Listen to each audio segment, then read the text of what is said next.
Hi, I'm Rosie Bell with IMN and I'm joined by Brian Foley, Managing Director of Warehouse Lending at Silicon Valley Bank. Welcome, Brian. Thank you, Rosie. Good to be here. Great. So SVB is deeply involved in the innovation economy. So how has the current fundraising environment impacted your Workhouse clients?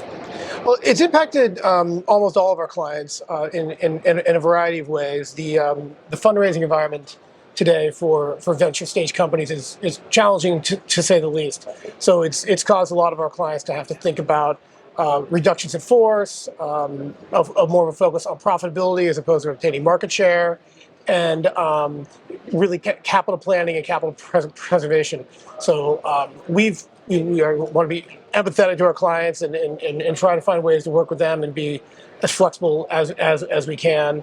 The warehouse product is something that we've been able to continue to offer out to clients and help them at least fund their originations, and then really work with the SVB network of venture capital funds and investors to try to help them with their capital planning, capital raising, and fundraising. Great. So what is SVB seeing in terms of earlier stage fintechs accessing the ABS market, and how have their capital and funding plans changed with regard to that? Well, it's, as will probably be a theme these three days. The ABS markets are tough these days, and particularly for first-time issuers.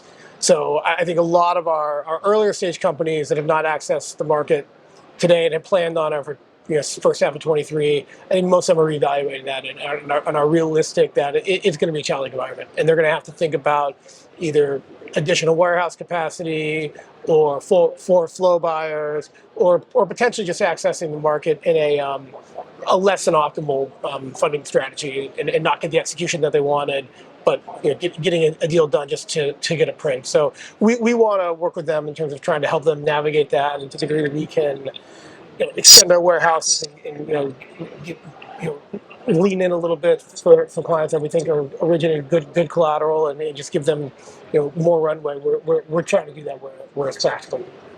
Okay, so where are you seeing both the challenges but also the bright spots in the macro environment at the minute? The bright spots are challenging. We are seeing things have not gotten as bad as quickly as we had thought. We do anticipate some challenges in the subprime and the consumer space. We do think that prime borrowers seem to be fine and doing okay.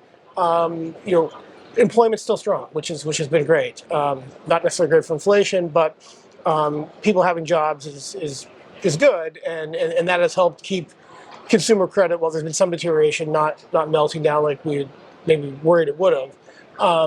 But we are entering an environment where rates are higher. A lot of our clients, most fintechs were kind of born post-financial crisis, and so they've experienced nothing but low rates.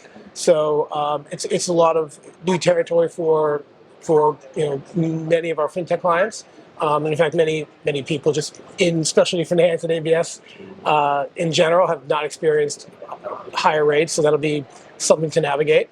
And then also inflation, even an old gray hair like me does not remember the inflation of the '80s. So that's a really, for most people in banking and securitization and fintech, inflation's a challenge that none of us have faced before. So I think we need to be, just as we think about our capital planning and how we deploy risk, we need to be thoughtful about how that's going to impact our next 18 months.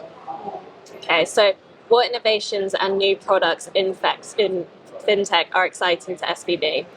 So we deal with a lot of really, really interesting companies that are doing really interesting things. We've seen a lot of focus on companies trying to finance the e-commerce space, and a lot of charge card and cash flow underwriting for SMBs. That you've seen some of that in the consumer side, like the Affirms of the world that can underwrite very, very well to sort of near term, 3 months of consumer cash flows as opposed to FICO.